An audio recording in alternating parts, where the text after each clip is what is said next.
আমাদের বাড়িতে যখন মশার উৎপাত প্রচণ্ড বেড়ে যায় তখন আমরা বাজার থেকে কেমিক্যালযুক্ত ওষুধ বা মস্কুইটো কিনে আনি, কিন্তু এতে কিছুক্ষণের জন্য মশা তো চলে যায়, তবে আমাদের শরীরে নানান রকম কিন্তু রোগ বাঁধে এই মস্কুইটো বা কেমিক্যালযুক্ত ওষুধে। আর যদি বাড়িতে ছোট বাচ্চা থাকে বা বয়স্ক মানুষ থাকে তাদের জন্য তো বিশাল ক্ষতিকারক। তো আজ আমি তোমাদের জন্য নিয়ে এসেছি মশা তাড়ানোর একদম ঘরোয়া পদ্ধতি, যেটা তোমরা যদি ইউজ করো তাহলে খুব সহজেই কিন্তু বাড়ি থেকে মশা পালিয়ে যাবে, আর তোমাদের শরীরে বা কোনো ছোট বাচ্চা থাকলে বা বয়স্ক মানুষ থাকলে তাদের শরীরে কোনো ক্ষতিও হবে না। তো আজ আমি তোমাদের জন্য মশা তাড়ানোর দুরকম পদ্ধতি নিয়ে এসেছি, যেটা তোমাদের সহজ মনে হয় বা যেটা তোমরা ইজিলি করতে পারবে সেই পদ্ধতি তোমরা আজকে ইউজ করতে পারো। দুটো পদ্ধতি একদম 100% কাজ করবে যদি ঠিকঠাকভাবে এটাকে ইউজ করো। তো দেখো, এখানে আমি মশা তাড়ানোর জন্য আজ ব্যবহার করব পেঁপের পাতা। পেঁপের পাতা দিয়ে কিন্তু খুব সহজে আমরা মশা তাড়িয়ে ফেলতে পারি। যদি বাড়িতে পেঁপে গাছ থাকে তাহলে একটা দুটো পাতা ব্যবহার করে দেখো, তারপরে দেখবে মশা খুব সহজে কিন্তু বাড়ি ছেড়ে পালিয়ে যাবে। তো সেটা কিভাবে ব্যবহার করবে আর দুটো পদ্ধতি তোমাদের সাথে শেয়ার করব, সেজন্য পুরো ভিডিওটা অবশ্যই একটু মন দিয়ে বা ধৈর্য ধরে দেখো, তাহলে বুঝতে পারবে যে মশা তাড়ানো কতটা সহজ। কোনো কেমিক্যালযুক্ত ওষুধ ব্যবহার করার কোনো প্রয়োজন নেই। তো দেখো, এখানে আমি নিয়ে নিয়েছি একটা বড় জায়গা বা হাঁড়ি নিয়েছি একটা, তোমরা যে কোনো একটা জায়গা এখানে নিয়ে নিতে পারো। আর তার সাথে 1 গ্লাস পরিমাণে দিয়ে দিলাম জল। গ্যাসটা বা ইন্ডাকশানটা চালু করে দিয়ে তার মধ্যে এই যে পেঁপে পাতাগুলো এইভাবে একটু ভাঁজ করে এর মধ্যে দিয়ে দেব। আমি এভাবে ভাঁজ করে দিচ্ছি, তোমরা চাইলে পেঁপে পাতাগুলোকে কেটেও দিয়ে দিতে পারো। তো আমি এখানে 6 থেকে 7 পিস পেঁপে পাতা নিয়েছি। তোমরা যদি একটু বেশি পরিমাণে বানাতে চাও তাহলে 10 থেকে 12 পিস নিতে পারো, বা 3 থেকে 4 পিস নিলে জলের পরিমাণটা একটু কম করে দেবে, কেননা একটুখানি কড়া না হলে কিন্তু মশা খুব সহজে বাড়ি ছেড়ে পালিয়ে যাবে না। সেজন্য একটু কড়া ভাব তো জলের মধ্যে থাকতেই হবে।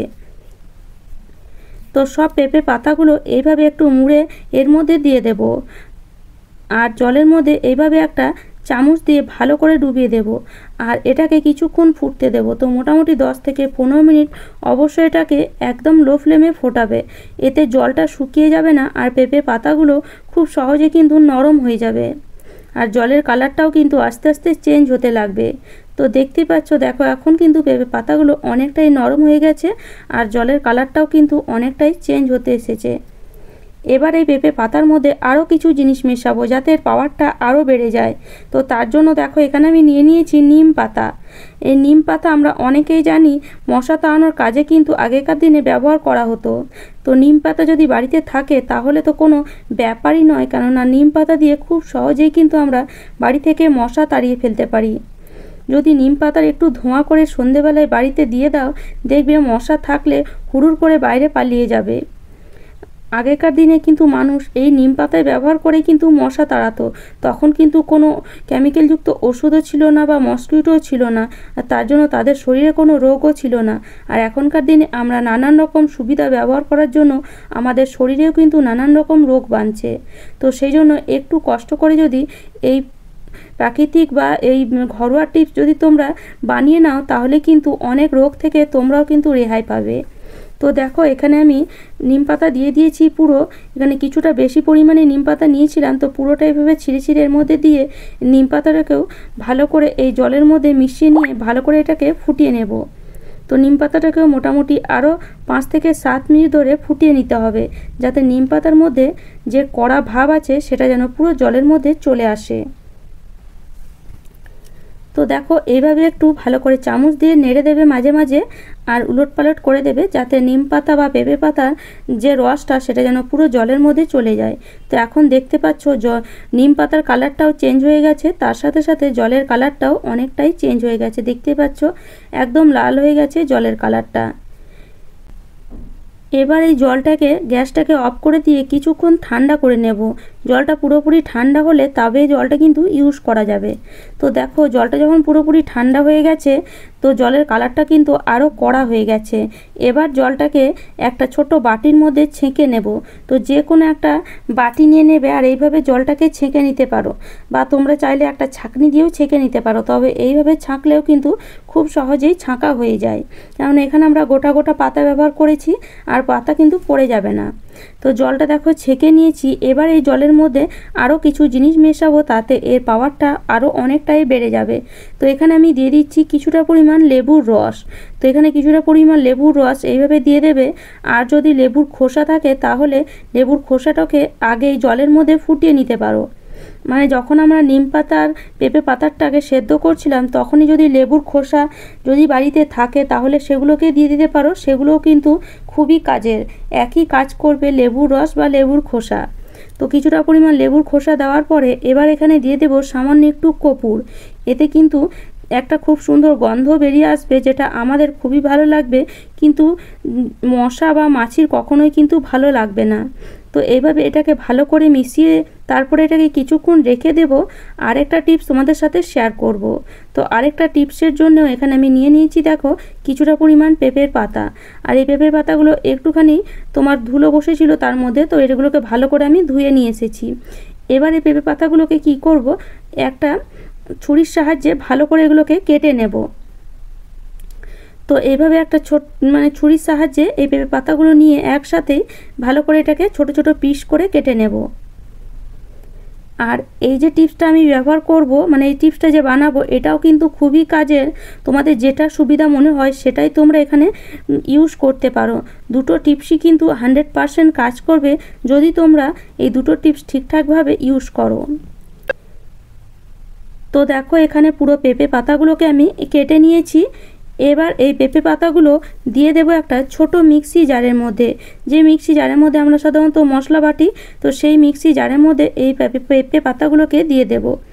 আর পেঁপে পাতাগুলোকে মিক্সি জারের মধ্যে দিয়ে এটাকে একদম মিহিন করে পেস্ট করে নেব। তো তার জন্য এখানে অল্প একটু জলও কিন্তু দিয়ে দেবে, আধ গ্লাস পরিমাণে অবশ্যই জল দেবে, নাহলে কিন্তু পেঁপে পাতাটা পেস্ট হবে না। তো দেখো আমি আধ গ্লাস পরিমাণে জল দিয়ে এই পেঁপে পাতাটাকে ভালো করে আমি পেস্ট করে নিয়ে এসেছি। এবার এই পেঁপে পাতার মধ্যে আরও 3 রকম পাতা দেব, যাতে এর পাওয়ারটা কিন্তু আরও দ্বিগুণ বেড়ে যায়।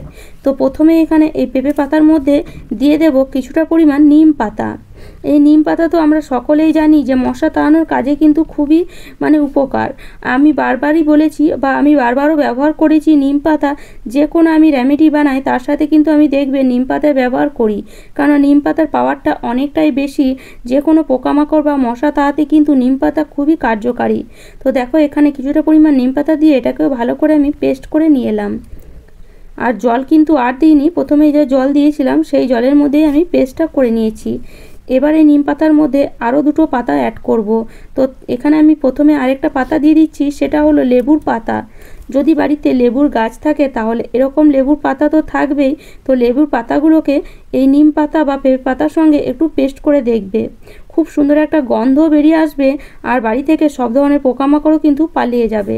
তো দেখো লেবুর পাতাটাকে এইভাবে আমি ছিঁড়ে পড়ে এর মধ্যে দিয়ে দিচ্ছি। শুধু মশা তাড়ানোর কাজে আমরা যদি কোনো রেমেডি বানাই তাতে কিন্তু মশা নয়, নানান রকম পোকামাকড়ও কিন্তু পালিয়ে যায় বাড়ি ছেড়ে। তো দেখো এটাকে আমি পেস্ট করে নিয়ে এসেছি। এবার এর মধ্যে আরেকটা পাতা অ্যাড করব, সেটা হলো এই যে তুলসী পাতা।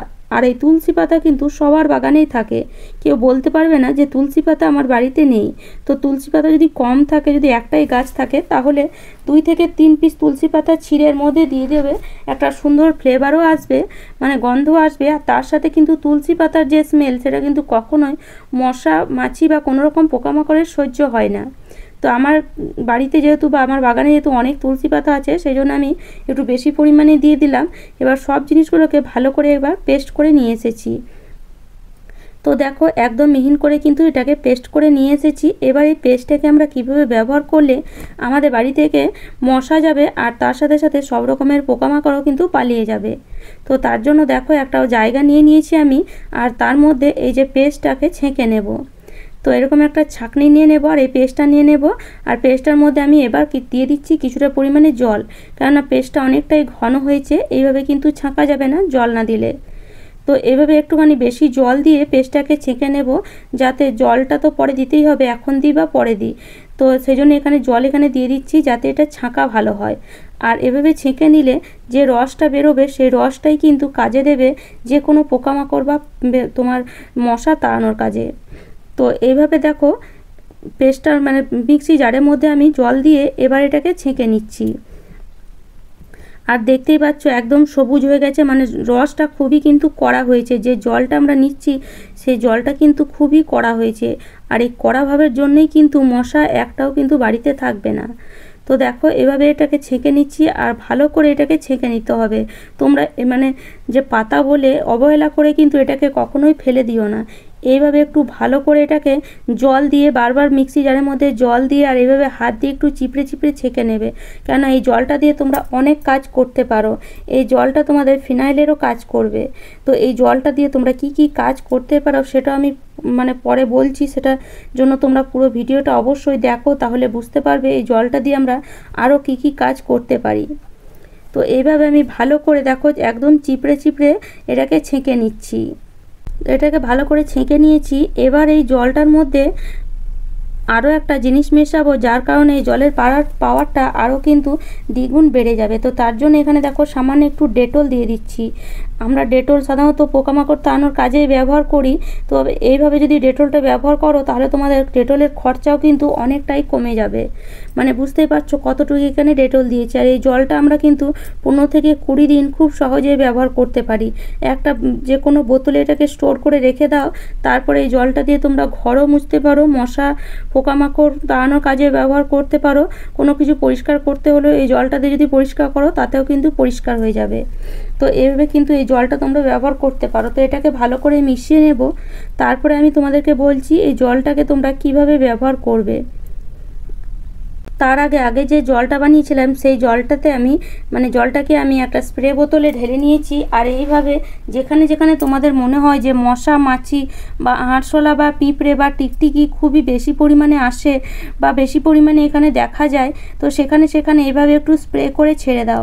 দেখবে কিছুক্ষণের মধ্যেই মশা মাছি সব পালিয়ে যাবে। আরশোলা থাকলে আরশোলাও পালিয়ে যাবে, পিঁপড়েও কিন্তু এই জায়গা ছেড়ে পালিয়ে যাবে।